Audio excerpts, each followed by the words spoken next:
kanepe. Nerede nerede nerede? Haydi sen bize söyle. Bu eşyalar salonda.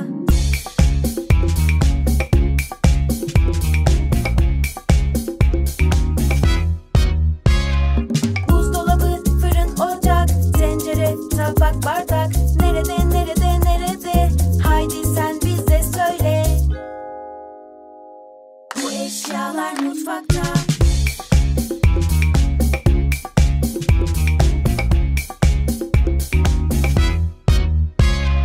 Küvet, ayna, lavabo, havlu, sabun, şampuan. Nerede nerede nerede?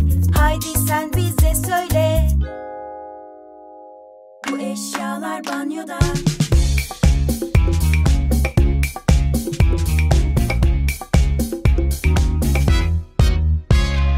Halı, masa, sandalye, koltuk, sehpa, kanepe.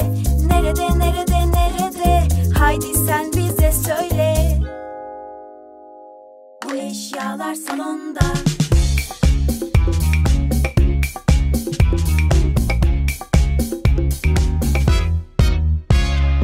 Buzdolabı, fırın, ocak, tencere, tabak, bardak. Nerede nerede nerede?